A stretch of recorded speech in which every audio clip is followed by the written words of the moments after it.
Hello guys, শতাক্ষীর আড্ডা আরও একবার স্বাগত জানাই সবাইকে। রংপুর থেকে একদিনের জন্য ঘুরতে গেলাম নামচি। নামচির কোথায় কোথায় ঘুরলাম, কি করলাম সারাদিন ধরে, সেই সব নিয়ে আজকের এই ভিডিও। সকাল সকাল ঘুম থেকে উঠে ব্যালকানিতে দাঁড়াতেই কি সুন্দর ভিউ দেখুন। তাড়াতাড়ি ব্রেকফাস্ট সেরে আমি, দিদিভাই, জামাইবাবু, বোন আর মা বেরিয়ে পড়লাম সাইট সিংয়ে।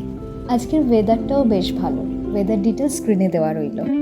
রংপুর থেকে নামথাং রোড ধরে আজকে আমরা যাচ্ছি নামচির দিকে। নামচি একটি সিকিমিজ ওয়ার্ড, যার অর্থ হলো স্কাই হাই, অর্থাৎ গগনচুম্বী। সত্যি সাউথ সিকিমের গগনচুম্বী একটা শহর নামচি। আমরা যত উপরের দিকে উঠছিলাম, সবুজে ঘেরা পাহাড়ের মাঝে আঁকাবাঁকা পথ ধরে আমরা দেখতে পাচ্ছিলাম পাহাড়ের চূড়াগুলো মেঘে ঢাকা। কি সুন্দর ভিউ। এই যে আমার বোন, দিদিভাই, জামাইবাবু আর মা। নামচি যাওয়ার সময় রাস্তার মাঝখানে এই ভিউ পয়েন্টে আমরা কিছুক্ষণ দাঁড়িয়েছিলাম। চারপাশটা দেখুন, কি দারুণ লাগছে তাই না? এরপরে আবার আমরা রওনা দিলাম। পাহাড়ের রাস্তাগুলো এতটাই সুন্দর হয় যেন মনে হয় সবসময় ভিডিও করে যাই। যাকে অবশেষে 1 ঘন্টা জার্নির পরে আমরা পৌঁছলাম সিদ্ধেশ্বর মন্দিরে। মন্দিরের বাইরের চত্বরে রয়েছে কার পার্কিং এরিয়া, ক্যাফেটেরিয়া, যাত্রীনিবাস।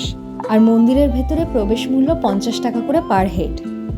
সোলোফক পাহাড়ের চূড়ায় অবস্থিত সিদ্ধেশ্বর মন্দির বেশি পরিচিত চারধাম নামে, কারণ ভারতবর্ষের বিভিন্ন প্রান্তে অবস্থিত 4টি ধাম, অর্থাৎ পুরীর জগন্নাথ মন্দির, গুজরাটের দ্বারকা ধাম মানে সোমনাথ মন্দির, তামিলনাড়ুর রামেশ্বর মন্দির এবং উত্তরাখণ্ডের বদ্রীনাথ মন্দির রয়েছে এখানে। তাছাড়া 7 একরের বেশি জায়গা জুড়ে তৈরি 4 ধামে রয়েছে 12টা জ্যোতির্লিঙ্গ, 108 ফিটের শিবমূর্তি, কিরাটেশ্বর স্ট্যাচু, সাই বাবা মন্দির। এই হলো সেই 108 ফিটের শিব মূর্তি, যেটা সারা বছর প্রায় মেঘে ঢাকা থাকে। আর এই মূর্তির নিচেই রয়েছে শিব মন্দির, যেখানে রয়েছে একটা বিশাল বড় প্রেয়ার হল। আর 12টা জ্যোতির্লিঙ্গ রয়েছে এই মেন শিব মন্দিরের চারপাশ দিয়ে।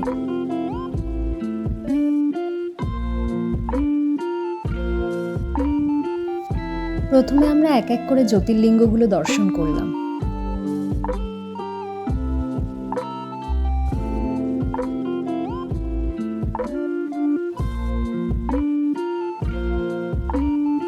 এরপরে গেলাম সাই বাবা মন্দিরে।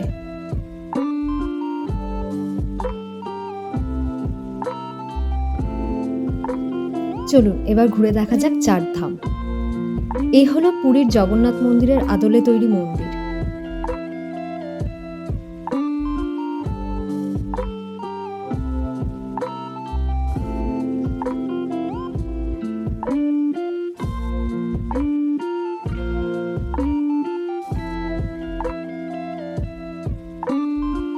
এই হলো গুজরাটের দ্বারকা ধাম, অর্থাৎ সোমনাথ মন্দিরের আদলে তৈরি মন্দির।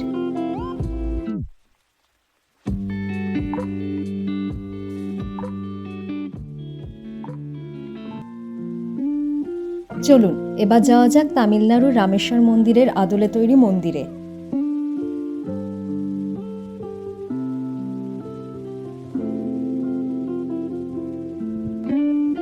এখন বাকি রইল উত্তরাখণ্ডের বদ্রীনাথ মন্দির। চলুন দেখে নেওয়া যাক এই মন্দিরও।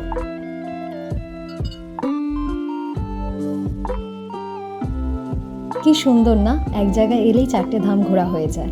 এই জন্য এই সিদ্ধেশ্বর মন্দির অর্থাৎ ছোট 4 ধাম খ্যাতি লাভ করেছে বিশ্বের এক অন্যতম তীর্থস্থান হিসেবে। এই হলো কিরাটেশ্বর স্ট্যাচু। মহাদেবের বিভিন্ন অবতারের মধ্যে এটি হলো শিকারী অবতার। মহাভারতের বিভিন্ন জায়গায় এই অবতারের নাম উল্লেখ করা রয়েছে। আর এই হলো কিরাটেশ্বর মন্দির।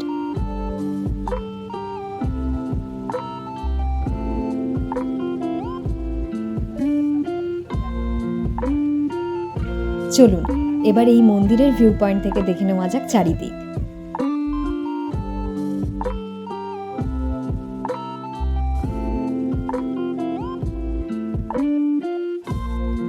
এই পুরো মন্দির চত্বর ঘুরে দেখতে আমাদের সময় লেগে গেছিল প্রায় 2.5 ঘন্টা। এরপরে এখান থেকে বেরিয়ে আমরা গেলাম সাই বাবার মন্দিরে।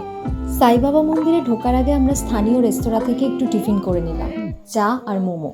এখানকার মোমো জাস্ট ওয়াও, অসাধারণ, স্পিচলেস। কেউ যদি এখানে যান তাহলে এখানকার মোমো অবশ্যই ট্রাই করবেন। সাই বাবা মন্দিরের ভেতরে ছবি তোলা বারণ ছিল, তাই মন্দিরের ভেতরের ছবি দেওয়া গেল না।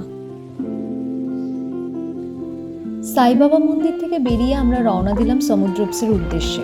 সমুদ্রপসে মনেস্ট্রি হলো নামচির আরেকটি আকর্ষণীয় জায়গা, যেটা সমুদ্রপসে হিলে অবস্থিত। এটা হলো মনেস্ট্রির কার পার্কিং এরিয়া। মনেস্ট্রির গেটের ডান সাইডে রয়েছে টিকিট কাউন্টার। এখান থেকে খাড়াই পথ ধরে হেঁটে প্রবেশ করতে হয় মনেস্ট্রিতে। এই প্রবেশপথের এক সাইডে বিভিন্ন রকম ফুল গাছ, আরেক সাইডে প্রেয়ার ফ্ল্যাগের মেলা। এই প্রত্যেকটা ফ্ল্যাগে এই মনেস্ট্রির ইতিহাস বর্ণনা করা রয়েছে। স্থানীয় ভাষায় সমুদ্রপসে শব্দের অর্থ হলো ইচ্ছে পূরণের পাহাড়। আগে নাকি এই পাহাড় একটি সক্রিয় আগ্নেয়গিরি ছিল। তখন থেকেই বৌদ্ধ লামারা প্রার্থনা করত এখানে যেন অগ্নুৎপাত না হয়, আর তখন থেকেই নাকি এই আগ্নেয়গিরি নিষ্ক্রিয় হয়ে যায়।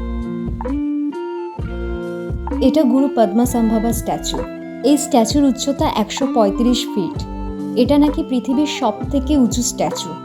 আর এখানে রয়েছে 4টি স্মৃতিস্তম্ভ। এই মনেস্ট্রির আরেকটি বিশেষ দিক হলো পেছন দিকে রয়েছে এর প্রবেশদ্বার। চলুন এবার ভেতরটা ঘুরে দেখা যাক।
মনেস্ট্রির ভেতর থেকে বাইরে আসতেই দেখলাম চারিদিক মেঘে আচ্ছন্ন হয়ে গেছে।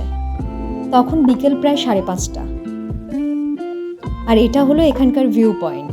দেখুন কি সুন্দর লাগছে এখান থেকে পুরো শহরটা। মনেস্ট্রির নিচে একটা সাজানো গোছানো পার্কও রয়েছে। চলুন গুরু পদ্মাসম্ভবার মূর্তিটি আরেকটু কাছ থেকে দেখে নিই। এত সুন্দর একটা জায়গায় এসেছি, ছবি না তুললে হয় বলুন তো? এদিকে আবার মনেস্ট্রি বন্ধ হওয়ার টাইমও হয়ে এসেছিল, তাই ঝটপট কোনোরকম কয়েকটা ছবি তুলে আমরা বেরিয়ে গেলাম মনেস্ট্রি থেকে। এই ছিল আমাদের এবারের মতো নামচি ট্যুর। আপনাদের কোন জায়গাটা ভালো লাগলো? ছোট চারধাম, নাকি সাই বাবার মন্দির, নাকি এই মনেস্ট্রি? কমেন্ট সেকশনে জানাবেন অবশ্যই। ভিডিওটি ভালো লাগলে লাইক এবং শেয়ার করবেন। আর হ্যাঁ, চ্যানেলটি এখনও সাবস্ক্রাইব করা না থাকলে সাবস্ক্রাইব বাটনে প্রেস করে দেবেন। খুব তাড়াতাড়ি আসছি গ্যাংটকের ভিডিও নিয়ে। ততদিন সকলে ভালো থাকবেন, সকলকে ভালো রাখবেন।